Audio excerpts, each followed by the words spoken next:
All right, welcome guys. Today I'm going to talk about the importance of clothes. If you do not believe that you need to have good clothes in the workshop, I've got a story for you. So I was working on a big chainsaw carving mounted to a bench, and it was lunchtime. I wanted to move the carving over a little bit, get better lighting by the door, so I picked it up and unmounted it and then set it on the table without securing it to the bench. And so I left for lunch, came back and started to carve right into it, forgetting that I hadn't mounted it to the bench. As I brought the chainsaw blade into the carving, I jetted the carving across the room, pulled it right from the table onto the ground, and the chainsaw got kicked back by the pull of the carving, and it went directly into my gut. And luckily, I was wearing a leather apron, I was wearing a Carhartt jacket, and those two things saved my gut. And actually, scratch that, I was just wearing the Carhartt jacket, and it was a thick, kind of robust hoodie, kind of like this one, but without the Sherpa. And yeah, it saved my behind, or I guess my guts. So clothing is super imperative. Having the right clothes in the workshop can be the difference between you ending up in the ER or just having another day in the shop. And so the important thing to remember is with shirts, for instance, do not use shirts with long drawstrings like this one, right? It was in the thumbnail. It's not a joke. These things can get caught in, say, a spinning sharpener. They can get attached or caught into your bandsaw, you name it, table saw, whatever. It's not worth risking it. It's also a good idea if you have a long flowy shirt to tuck it in. My friend John Bertolini, a fantastic woodworker himself, was wearing a long flowy cotton shirt and it got sucked into his planer, and he said he was this close from getting his arm sucked into that thing and just wouldn't have been good. So from now on, he tucks his shirts in when he's in the shop, and I can see why. It's a great practice that I'll probably start to put into practice in my shop. So drawstrings are a no. Pants. As far as pants go, I really like to wear robust pants that offer extra protection. I'm wearing a double knee jean right now. These are made by, oh goodness, what's the brand? Roundhouse. So Roundhouse makes these double knee pants, and they're extra reinforced around the leg area, the middle part of the leg area from here to here, and that makes for an awesome pant. These are not all too expensive. They're very durable. They've got a heavyweight cotton. I'm going to guess that they're something like a 12 or a 14 ounce cotton canvas, and they seem to be well made for something like, at this point of recording, $60, which isn't bad compared to most other nice, really robust work pants. Carhartt makes similar products, and they're also pretty good, but they have sizing issues. I ordered a pair of Carhartt work pants, and 32 waist, 30 length, and they came back way too snug, and so they've just had problems with sizing. This is a pair of Carhartt pants. It's exactly the same size, 32, 30, but it fits me really well. So it's kind of hit or miss with them. They make some good, comfortable clothes as well, with nice side pockets, which are great because it allows you to put stuff in your pockets and sit down and not have to sit on whatever's in your pockets. So that's a nice feature. But wearing good, durable pants can protect your knees. It's just a great thing to have. And also, if you've had work pants for a while, you know that it's easy to wear holes through them. I can't keep a pair of pants for more than maybe a year or two before the hole's ripped out. So, or there's a hole ripped in them. So important.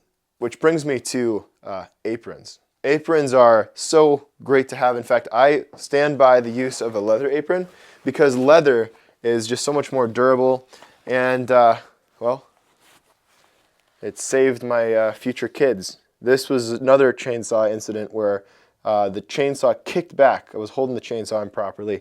I was new to chainsaw carving. This is a very old apron. And I kicked the chainsaw back into my nether regions, if you know what I mean. And this thing, luckily, it stopped up the chainsaw. It was an electric chainsaw. And it prevented me from, being... What is that? I can't remember what the term is. Not being able to have kids, okay? We don't need to go into that anymore with any more detail, but I recommend leather aprons for that reason. Super helpful. So overalls, another great addition to that. I mean, come on, it's super handy. It's an apron and it's a pair of pants. And you can modulate, you can control the temperature of your body with these by unbuttoning, one of these straps and letting air come in down and circulate into your legs, and that's a super great feature. But more than anything, it just offers extra protection against your environment. Dirt and chips shake off of this pretty easily, and it prevents them from getting down into your shirt, your pants. It's just a really, really practical piece of clothing that I think most people might overlook. These are Dickies. These are a really, I think, $50 cheap pair of overalls, and they've held up really well over the past few years. I especially like these when I'm outdoors, chainsaw carving, doing anything where I need to stay warm and I want the chips to stay off of my nice clothing. So definitely recommend that. There's all, of course, these thin kind of chintzy, cheap cotton, what am I trying to say? Aprons, but they're not necessarily best for wood shops. I mean, I would definitely invest at least at a minimum in a nice thick canvas one, not these kind of cheap fabric ones. These are for gardeners, these are for potters, these are not for woodworkers. So we'll throw those out. The other thing to consider is the materials of the clothing that you're buying. It doesn't matter if you're one of these woo-woo, organic, hippie granola people or not. It's become common mainstream knowledge that the plastics in our clothing are actually not all that great for us. Constantly rubbing up against the polyester fibers of the skin, and also the fibers that go into the air that we breathe in. It's not great for you. So better actually, believe it or not, have a fabric that is naturally derived. Of course, it's a big surprise, right? So cotton, hemp, the natural materials, linens, those are going to be typically better wearing anyway. So why mess with the stuff that gets cooked in the dryer and crisps up? Get the good, natural, quality made clothes. It's going to make a big difference in the long, wear of your clothing. So, kind of related to the thing of clothing is another safety feature: gloves. Gloves are important to have, and I often recommend that folks who are carving with a knife, maybe whittle projects, for instance, that they wear a Kevlar glove. These are gloves that protect you from getting sliced open. They don't, however, protect you from slices. They don't. They're not made for that. And I always joke about one day I'll get a pair of chainmail gloves because those would, in theory, protect against stabs. And so I got a pair. And that's really goofy, isn't it? But the idea is this is actually something that a fishmonger would use to protect their hands against a big fillet knife or a knife dealing with seafood, so they protect themselves from jabs. And so it's a great glove for that. I don't know how much of use it'll be for me carving. Somebody in the comments mentioned it, and so I picked it up almost as a joke, but maybe it's a great thing to have, who knows. But leather gloves are a great option as well. They provide even more protection from stabs than the Kevlar and the fiberglass kitchen gloves do, and I would say absolutely a must if you're going to be hand whittling, especially if you're new to hand whittling. The final thing I wanted to talk about, it's kind of the left behind stuff as far as woodworking goes, but shoes and hats, right? The top and bottom of your person, right? The hat's imperative for keeping dust out of your head. It's really great if you're, working in the shop to not have to sit there for 10 minutes outside of your front door shaking the dust off your head before your wife complains about all the dust on the floor from your lack of doing that. So the hat just protects your head from dust. It's super good for that.